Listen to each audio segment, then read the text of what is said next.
welcome back to my channel. With it being officially spring, although it's not very warm here, it's still about 30 degrees, which means quite a few layers. I decided to change up my makeup routine a little, and I went with something a little dewier, brighter, and not as matte as I would in the winter, I guess you could say.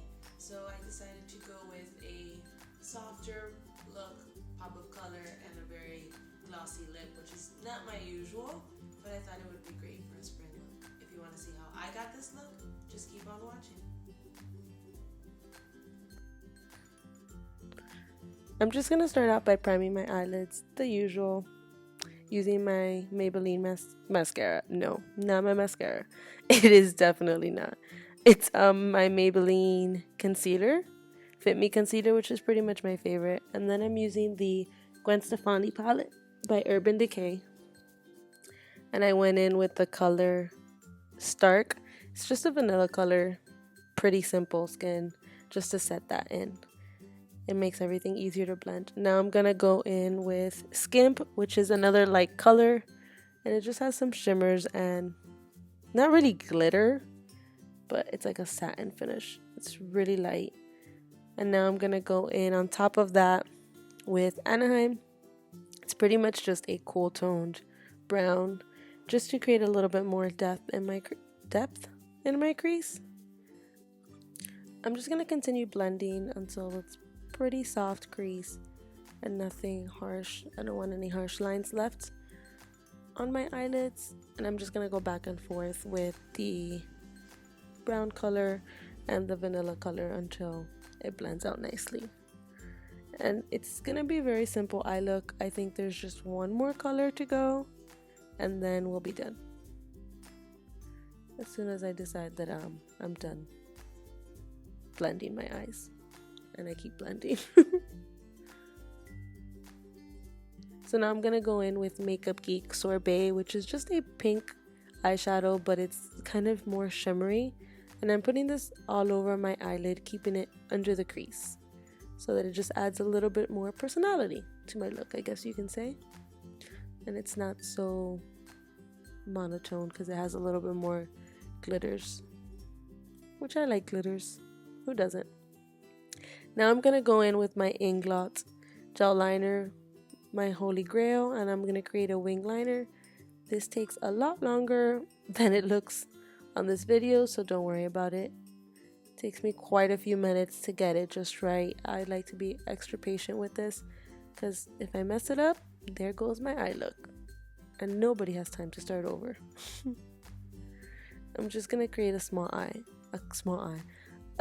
wing, and then I'll go on top of it with my trusty NYC liquid liner. Very inexpensive, but it's so good. And I just go over it, and it gives me more of a matte black look, which I really love. And this is a little bit easier to do because you already created the wing. And the best part is that this allows you to do like that little sharp end, and you just kind of flick it, and it's perfect for that, which the gel liner doesn't let me do.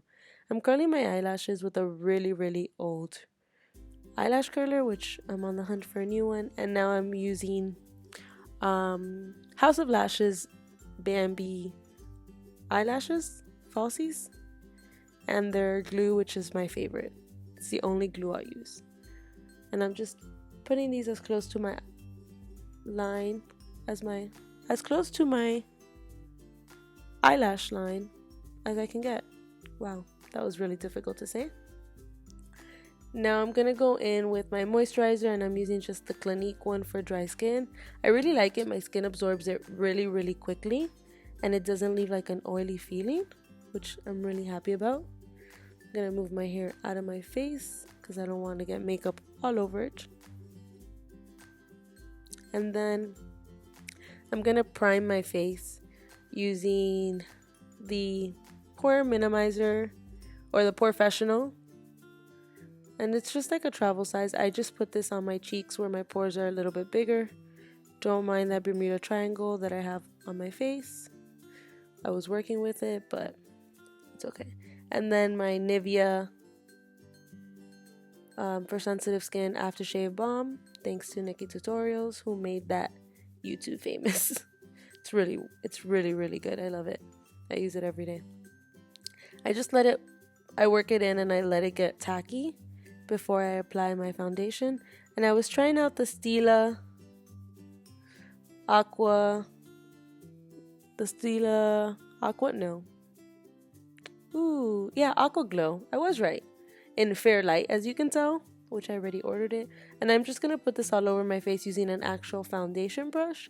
I like this technique because I don't get it all over my fingers. And it's a cleaner technique to use. And then I'm just going to use a beauty blender and pounce my way through this. It takes me a very long time. I like to make sure that it settles in my skin and it looks natural, as opposed to just sitting over my skin. So I'm gonna do pouncing a lot. I'm gonna do pouncing. It's not really a statement, but you get me. I'm just gonna pounce the beauty blender all over my face. I'm gonna use the Naked Skin Concealer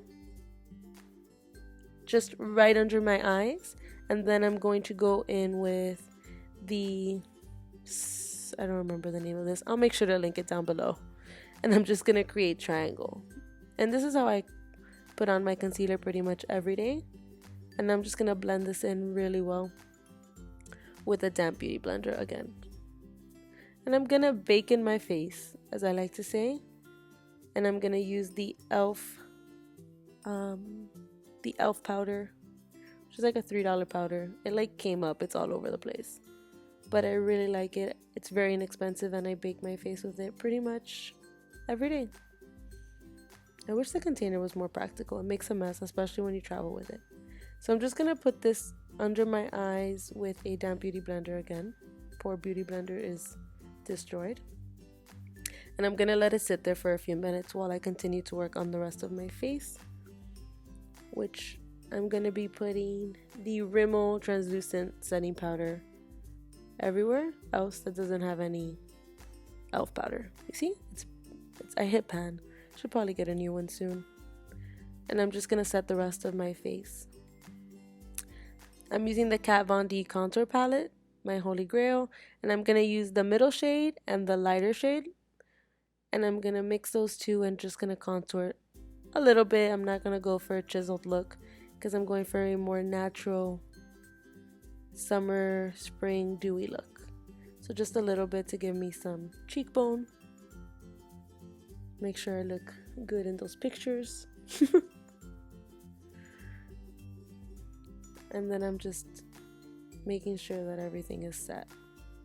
Cleaning up the bottom of the contour. And then I'm going to use the CoverGirl mascara, which I have been loving. I really like how my eyelashes look with it, even though I'm wearing falsies. I still like how it looks. I'm going to go in with... Oh, just kidding. I'm dusting off all the bacon on my face. And I'm just clearing that all off. Making sure not to get any white powder in my hair. Yep. Both sides.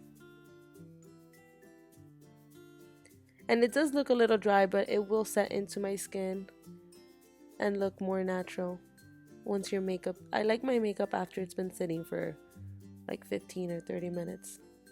I'm using the Milani blush. Can't remember what it's called. And I'm using a big fluffy brush by Real Technique. And I'm just going to put a little bit blush.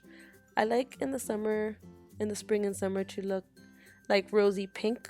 That rosy pink cheek look. So that's what I was going for here. Looks a little strong, but I'll blend it out after.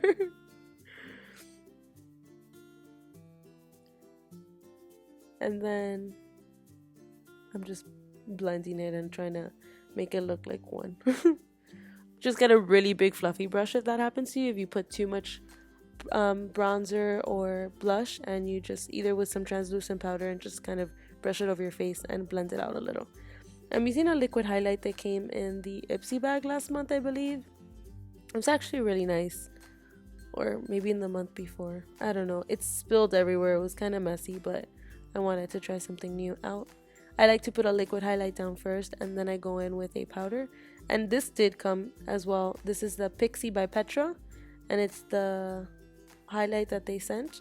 And I'm gonna use, it comes with like the a pinkish blush color, and then it comes with just like a white gold one, and I'm using more of the white one for my cheek, for the high points of my cheek. Actually, I'm gonna be more specific, and I'm just gonna create a little C shape by my eyebrow. That way when the light hits it, you're just like glowing. I loves it. I highlight the tip of my nose and my little peak on my lip. It's not a widow's peak, I don't know. Making sure everything looks put together. Now I'm gonna go in with the ColourPop blue eyeliner, and I'm gonna put this in my waterline and a little bit below it, just because I want to blend it out now with an eyeshadow. So I'm just gonna create a base for it, and then I'm gonna go in with Wet n Wild palette in the blue. You can use any blue you have. This palette I think may have been like a limited edition California palette that they came out with last year. It's the first time I've used it, but the blue was really, really pretty, so it was worth it, at least for that. I put some mascara on my bottom lashes, make them look like spiders. I like it. And then I'm gonna add some lip gloss. This was a little bit more sheer than I expected it to be, but I think it still worked with the look. It's very light glossy lip. Maybe I wish I would have put a little bit of a lip liner under it, but I think it still worked. It's a very glowy look. And then it's a Laura Mercier sample, by the way, that I got in a Sephora order. And now I'm just gonna put highlight to my inner corner and bring it down a little bit. I'm using the same Pixie by Petra one that I was using earlier. I'm just blending it in. And that's pretty much how this look will go. I will add some Fix Plus to my face because I like to make sure that my powders are set in with my skin, and with my skin. Makes it look more natural. And then I'm gonna set it with the Urban Decay setting spray, and that's it, y'all. Isn't that from a cartoon? That's all, folks. Oh, just kidding. That's all, folks. That's it for this makeup tutorial. I'll see you in my next video. Bye.